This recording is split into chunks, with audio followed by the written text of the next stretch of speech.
आज का ये प्रेस ब्रीफिंग का उद्देश्य ये था, एक तो जो आयोग जो सुधार के जो कदम उठा रहे हैं उससे हम अपने कैंडिडेट्स को भी अवगत कराना जरूरी है, क्योंकि उन्हें भी समझना चाहिए कि ये उनके हित का ये बात है। जैसे मैंने उदाहरण दिया कि कैंडिडेट्स परीक्षा के बाद भागे नहीं, 15 मिनट रुक करके अपने समक्ष वो अपना कॉपीज़ को सील करवा लें। दूसरा ये भी था कि क्वेश्चन पेपर उनके समक्ष ही खुलना है, अनसील होना है। ये सब बातों की जानकारी अगर हम कैंडिडेट्स को नहीं देंगे तो एग्ज़ाम की प्योरिटी जो है, उसकी स्वच्छता, उसका फेयरनेस जो है वो उतना नहीं हो पाएगा। इसलिए ये कैंडिडेट्स को उनके ही हित में जो हम जो परिवर्तन किए हैं उसकी जानकारी देना ही उस आज प्रेस की ब्रीफिंग का ये मेन उद्देश्य। 67 कब कैसे क्या हो रहा है? 67th वाला जो एग्ज़ाम है पीटी, ये हमारा 20 और 22 सितंबर को 2 शिफ्ट होंगे। 2 शिफ्ट के पीछे का कारण यही है कि बड़ी संख्या में लोग रहते हैं, कैंडिडेट्स रहते हैं, और सेंटर, अच्छे सेंटर्स की कठिनाई हो जाती है, उसका मॉनिटरिंग में कठिनाई हो जाती है। इसलिए हम लोग 2 शिफ्ट में करेंगे इसको, और इसका हम लोग परसेंटाइल सिस्टम से हम इसको समेकित कंबाइंड कॉमन मेरिट लिस्ट बनाएंगे। इस पर क्या विशेषता रहेगी परीक्षा के दौरान, कैसे क्या? परीक्षा के दौरान हम लोग कई विशेषताओं को कर रहे हैं। एक तो कैंडिडेट्स को हम कहेंगे कि आप 1 घंटा पहले अपने सीट्स आ जाएं। इस 1 घंटा के पीरियड में आप उनका बायोमेट्रिक्स भी लिया जाएगा, उनकी फ्रिस्किंग भी होगी, सेंटर्स पर जैमर लगा वैसे रहेगा, और उनको भी इंस्ट्रक्शंस पढ़ लेना चाहिए, क्योंकि कुछ न कुछ परिवर्तन होते रहता है, तो वो ऐसा ना समझें कि हमको तो सब मालूम है।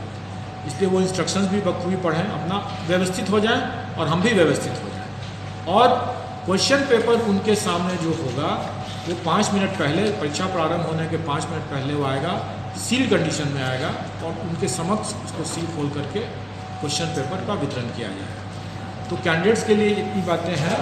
इसके अलावा मैं सबके लिए एक बात बताना चाहूँगा कि हम लोग का प्रयास रहेगा कि हर एक सेंटर के लिए एक अलग कुछ आइडेंटिफिकेशन मार्क होगा, ताकि हम उसके क्वेश्चन पेपर की पहचान कर सकें, और ये सीक्रेट रहेगा, और ये एक कॉम्प्लिकेटेड फॉर्मुलेशन भी हो सकता है। इस पर OMR शीट भी सभी को देंगे?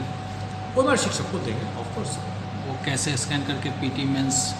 OMR शीट का जो होगा, जो जैसे पहले भी दिया जाता है, उसमें हम कोई परिवर्तन नहीं कर रहे हैं। उसके इवैल्यूएशन में हम यहाँ पर उसका स्कैनिंग करेंगे, लेकिन जो सॉफ्टवेयर जो रन करेंगे, हम उस सॉफ्टवेयर को रन करने के पहले उसका मॉक रन करेंगे, मतलब हम टेस्ट करेंगे कि उसमें कोई बग तो नहीं है, और उसके बाद ही हम उसको एक्चुअल OMR शीट का रन कराएंगे। वेबसाइट पर छात्रों को उपलब्ध कराया जाएगा OMR? वेबसाइट पर हम प्राय देखा जाता है कि छात्रों को हम लोग RTI के माध्यम से वो करते रहते हैं, वो भी परेशान होते हैं और हमारा भी काफ़ी समय लगता है। तो हम लोग इस बार सारे, मतलब OMR शीट सबका वेबसाइट पर रहेगा, सबका मेंस का कॉपी सबका वेबसाइट पर रहेगा, विथ इवैल्यूएशन, आफ्टर इवैल्यूएशन दोनों, और अपने रोल नंबर, अपना डेट ऑफ बर्थ वगैरह से अपना वो जैसे चेक करना चाहें वो भी चेक कर सकते हैं। लास्ट में छात्रों को क्या कहना चाहेंगे?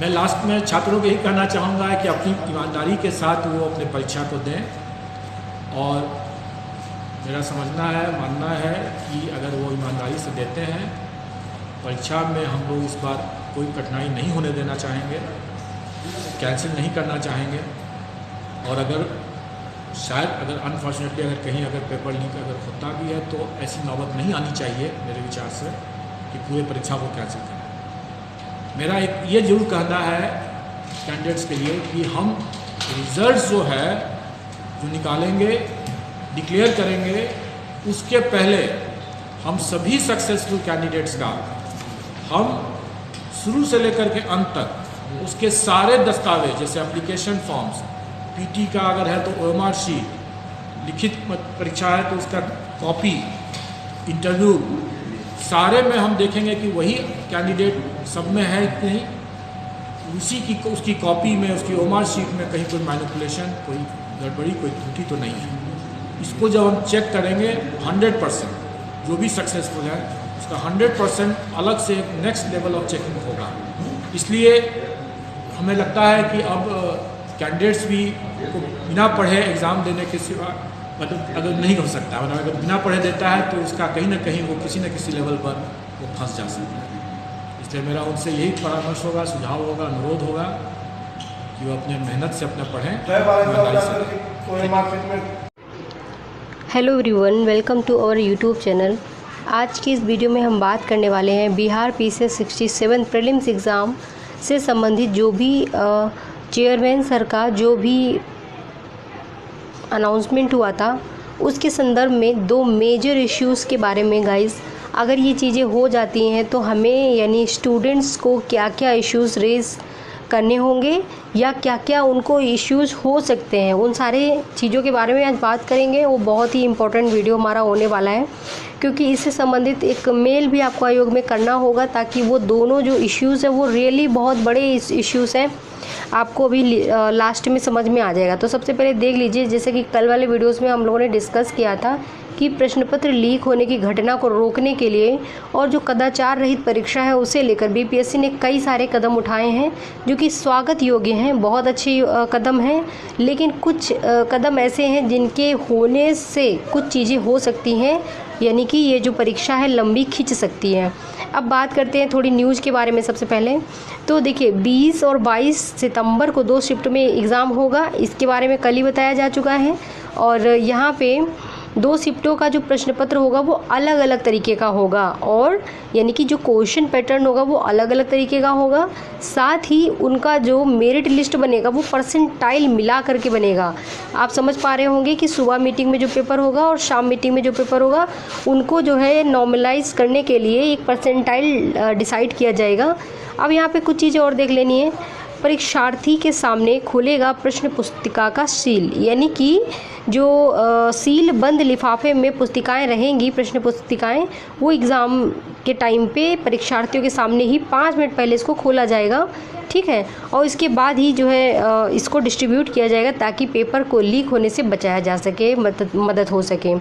दूसरा जो स्टेप है हमारा इनका आयोग का, परीक्षार्थियों के सामने ही सील बंद किए जाएंगे, यानी कि ओपन भी उन्हीं के सामने किया जाएगा और परीक्षा समाप्त होने के बाद अभ्यर्थी की जो उत्तर पुस्तिका है उसको उसी के सामने लिफाफे में सील बंद कर दिया जाएगा। आयोग की ओर से अभ्यर्थियों को निर्देश भी दिया जाएगा कि परीक्षा खत्म होने के कुछ देर बाद जो है परीक्षा कक्ष तक रुकें और उसके सामने ही देखें कि आपका जो उत्तर पत्र है शिक्षक ने लिफाफे में बंद करा है कि नहीं करा है, ठीक है। ये सब चीज़ें देखनी होंगी। और इसके बाद में अगर हम बात करें तीसरे पॉइंट की, जो तीसरा नया परिवर्तन किया गया है वो है हर सेंटर पे लगेगा जैमर। जैमर लगाना क्यों इम्पोर्टेंट होता है गाइस? ताकि आप कोई सी भी इलेक्ट्रॉनिक डिवाइस, मोबाइल या कुछ भी लेके आते हैं जिससे आप चीटिंग कर लेते हैं, प्रश्न पत्र को लीक करने में मदद होती है, जिससे वो सारी चीज़ें जो है जैमर से जो है नहीं वो असर होगा जैमर की वजह से उसको, और इससे क्या है कि काफ़ी सारा लाभ होगा। और अगर जैमर नहीं लगेंगे वहाँ आयोग द्वारा निगरानी को बहुत स्तर पर बढ़ा दिया जाएगा, ठीक है। जैमर इंपॉर्टेंट है, इसके बारे में लास्ट में ही बात हुई थी।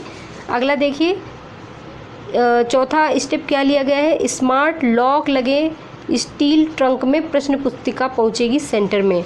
स्मार्ट लॉक लगे स्टील ट्रंक, जो ट्रंक होंगे उसमें पुस्तिकाएं पहुंचाई जाएंगी सेंटर पे, और GPS आधारित लॉक होने से इसको खोलने पर अपने आप रिकॉर्ड होगा। GPS आधारित रहेगा, ट्रंक कब कहाँ खोला गया है ये सब पता चल जाएगा। लॉक को प्रयोग के तौर पर BPSC कार्यालय में इसका इस्तेमाल ट्रायल किया जाएगा। तो ये हो गए 4 प्रकार के परिवर्तन जो किए गए हैं बिहार PCS के आयोग द्वारा, ताकि कुछ भी हो जाए अब पेपर लीक ना हो, पेपर में कुछ ऐसा प्रॉब्लम ना आए जिसकी वजह से या तो पेपर लीक हो जाए या फिर परीक्षा रद्द करनी पड़ जाए, ठीक है। तो ये बहुत अच्छा कदम है बिहार PCS की तरफ से, लेकिन कुछ चीज़ें ऐसी हैं जो सही नहीं है। और आपको मालूम ही होगा कि जो एग्ज़ाम है 20 से 22 सितंबर 2 शिफ्टों में आयोजित करने की बात की गई है। अलग अलग प्रश्न पत्र रहेंगे इसके, और परसेंटाइल मिलाकर मेरिट लिस्ट बनाई जाएगी।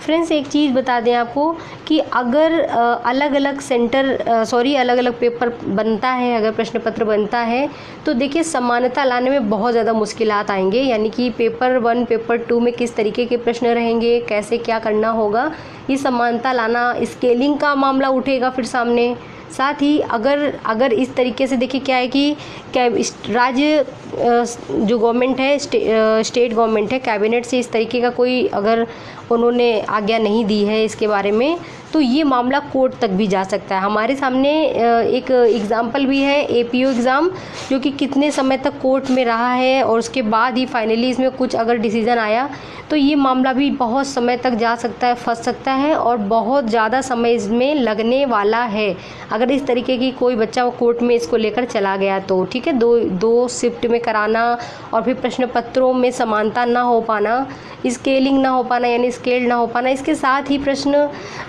कठिन और सरल भी हो सकते हैं, तो नॉर्मलाइजेशन और परसेंटाइल वगैरह सब दिक्कतें हैं। ये पहली बार ट्रायल हो रहा है ना, तो इसकी कोई आइडिया ही नहीं है कि क्या होने वाला है। कोर्ट में मामला चला गया तो वाकई में बहुत ज़्यादा लेथन हो जानी है, क्योंकि ऑलरेडी वो इतने समय से लेट है।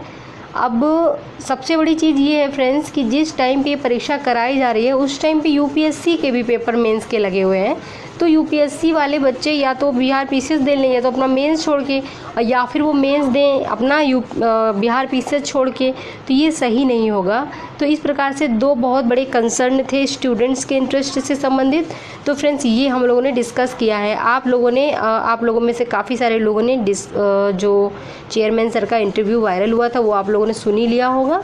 अगर आप लोगों ने नहीं सुना है तो उसको अभी अपलोड कर देंगे, आप उसको सुन सकते हैं इसी की लास्ट में। ठीक है, और BPSC का PT अब 2 दिन, ये तो पता ही चल गया आप लोगों को क्या क्या चीज़ें होंगी। और कुछ चीज़ें हैं जैसे परीक्षा खत्म होने के 15 मिनट बाद ही छात्र बाहर जाएंगे, पहले नहीं जा सकते, और स्पेशल स्टील बॉक्स में भेजा जाएगा प्रश्न पत्र, हम लोगों ने बात कर ली है। और GPS लगेंगे तो किसी भी तरीके की गड़बड़ी से पता चल जाएगा। बहुत ही अतुल प्रसाद सर हैं अध्यक्ष महोदय, इनकी तरफ से ये सारे बदलाव आए हैं और ये बेहतर बदलाव हैं, बट कुछ चीज़ों को छोड़ करके। ठीक है, और यहाँ पे और क्या क्या हो सकता है, 1 घंटा पहले एग्ज़ाम सेंटर में जाना है और कक्षा में बैठ जाना है। 1 घंटा पहले उनके सामने ही पेपर खोला जाएगा, सील भी किया जाएगा और सभी प्रश्न पत्रों में यूनिक ID रहेगा, GPS लगे रहेंगे, ऐसा बॉक्स उनको दिया जाएगा। ठीक है, ये सब चीज़ें हम लोगों ने डिस्कस कर ली। एक चीज़ और अच्छी चीज़ कि PT के बाद भी कई छात्र अपने ऑप्शनल को चेंज कर सकते हैं। अभी क्या होता था कि आप पहले फिल कर देते थे ज्योग्राफी ऑप्शनल, पावर ऐड या जो भी, बट बाद में आपको प्रॉब्लम आता था, सोचते थे कि शायद अब दूसरा आ जाता, तो अभी आपके पास वो मौका है, आप वहाँ पे चेंज कर सकते हैं। दूसरा एक और पॉइंट है, PT व मेंस दोनों की मूल्यांकित कॉपियों को वेबसाइट पे डाल दिया जाएगा। ये अच्छी चीज़ है, डालना भी चाहिए ताकि पता चल सके भाई हमने कहाँ पे क्या गलती कर दी है। तो इस प्रकार से इन्होंने काफ़ी बड़े बदलाव किए हैं और ये बदलाव स्वागत योग्य हैं, बट कुछ चीज़ों में थोड़ी थोड़ी प्रॉब्लम्स आ रही हैं। ठीक है, आपत्ति पे कापियों की जांच भी दोबारा होगी। देखिए यहाँ पे लिखा हुआ है, प्रारंभिक और मुख्य परीक्षा के मूल्यांकित कापियों को आयोग वेबसाइट पे दे देगा। छात्र अपने रोल नंबर से सीधे कॉपी निकाल सकते हैं और इससे छात्रों की शंका भी दूर होगी। अंतिम रिजल्ट जारी होने से पहले कापियों की चेकिंग दोबारा की जाएगी। ठीक है, ये भी सही है, क्योंकि बीच में काफ़ी सारे प्रॉब्लम्स आए थे कि मेंस की कॉपियाँ जो है उनकी नहीं थी, हैंड राइटिंग किसी और की थी। अभी 64 की 65 की बात हो रही है। ठीक है, 66वीं में भी कुछ इस प्रकार से देखा गया। उपस्थिति कई जगहों पर होगा मिलान। जो BPSC की परीक्षाओं में छात्रों की उपस्थिति का कई स्तरों पर मिलान किया जाएगा। परीक्षा केंद्रों पर बायोमेट्रिक उपस्थिति के साथ ही पूर्व दिए गए आवेदन से हस्ताक्षर लेकर मुख्य परीक्षा की उपस्थिति का मिलान किया जाए। फ़ोटो से लेकर हर तरह की जांच की जाएगी। चाहे कुछ बच्चे कुछ लोग इतने कहते हैं ना सेटिंग बाज होते हैं, कितनी भी सुरक्षा बढ़ा दी जाए बट वो कुछ ना कुछ अपना जुगाड़ कर ही लेते हैं। तो उन्हीं लोगों के लिए ये खास चेंजमेंट किया गया है। और आप लोगों में से अगर कोई ऐसा है जो सेटर है, वो सुन ले कान खोल के कि इस तरीके की चीज़ें अब नहीं चलेंगी। अगर आप ईमानदार नहीं होंगे और बेईमानी से इंटर कर जाते हैं एग्ज़ाम के अंदर, यानी कैसे भी करके प्रशासन में आप आते हैं, तो आप गलत ही करेंगे, सही तो कर ही नहीं सकते किसी कीमत पे। ठीक है, तो ध्यान रखिए इस चीज़ को आप लोग। और बाकी तो परसेंटाइल का मामला है, ये सब हम लोग जो है बताते हैं। बिहार लोक सेवा आयोग ने 67वीं जो प्रीलिम्स एग्ज़ाम है परसेंटाइल के आधार पर अंक देने का फैसला किया है। परसेंटाइल स्कोर उन सभी अभ्यर्थियों के प्रदर्शन पर आधारित होता है जो उस शिफ्ट की परीक्षा में शामिल होते हैं। तो परसेंटाइल में परीक्षार्थियों के प्रत्येक शिफ्ट के लिए प्राप्त अंकों को 100 से 0 के पैमाने में बदल दिया जाता है। परसेंटेज का अर्थ होता है हर विषय में 100 में कितने अंक आए, जबकि परसेंटाइल का मतलब क्या होता है, कितने उम्मीदवार हैं जिनके अंक आप जो है आपसे कम या बराबर हैं, ठीक है, परसेंटाइल का मतलब ये होता है कितने ऐसे उम्मीदवार हैं जिनके अंक आपसे कम हैं या फिर आपके बराबर हैं। अब यहाँ पे आपको कितने छात्रों से ज़्यादा नंबर मिला है, एक तरह से परसेंटाइल स्कोर दर्शाता है कि आपने कितने फीसदी उम्मीदवारों से ज़्यादा अंक प्राप्त किए हैं। उदाहरण के लिए अगर आपका परसेंटाइल 80% है तो इसका मतलब हुआ कि आपने 80% उम्मीदवारों से ज़्यादा बराबर अंक प्राप्त किए हैं। हाल में रेलवे ग्रुप डी की भर्ती में भी परसेंटाइल सिस्टम लागू किया गया है और देखा जाए अगर तो ये यूपी की लेखपाल जो यूपी की एग्ज़ाम हुई थी UPET, उसमें भी ये किया गया था, शुरू किया गया था। ठीक है, बाकी यहाँ पे कैलेंडर है, कैलेंडर आप देख सकते हैं, यहाँ पे भी कुछ चीज़ें सिमिलर हैं। ठीक है, कुछ चीज़ें सिमिलर हैं यहाँ पे, तो उनमें भी समस्या आ सकती है। कुछ एग्ज़ाम्स ऐसे हैं जो सितंबर अक्टूबर में होंगे, तो आप देख लीजिए। एक मेन चीज़ है कि आपका जो CDPO एग्ज़ाम रहेगा वो 18 से 20 अक्टूबर 2022 तक रहेगा। CDPO वाले बच्चे जो हैं अपना अच्छे से लगे रहें। हालांकि अभी रिज़ल्ट प्रीलिम्स का आने ही वाला है, अभी तक नहीं आया है। आयोग लगातार काम इस पर कर रहा है। ठीक है, तो चलिए फिर ठीक है, मिलते हैं अगले वीडियो में और सारी अपडेट्स के साथ में। तब तक चैनल में नए, चैनल को सब्सक्राइब करें। और हाँ, आपका एग्ज़ाम कंफर्म हुआ है तो फिर आपको अपने अकॉर्डिंग जो भी आपकी प्रिपरेशन है उसको बिल्कुल जारी रखिए। ठीक है, बहुत सारे लोग आयोग में आने, साइट में आने की बात कर रहे थे कि साइट में आ जाए तो फटाफट से टिकट बुकिंग हो जाए, तो ये सब आप कर सकते हैं। और आयोग काफ़ी सख्त दिख रहा है इस बार और पूरे मूड में है एग्ज़ाम कराने के उसमें। ठीक है, तो फ्रेंड्स मिलते हैं अगले वीडियो में और अपडेट के साथ। चेयरमैन सर का इंटरव्यू मैं अपलोड कर देती हूँ तो आप लोग देख सकते हैं। ठीक है, मिलते हैं अगले वीडियो में। जय हिंद।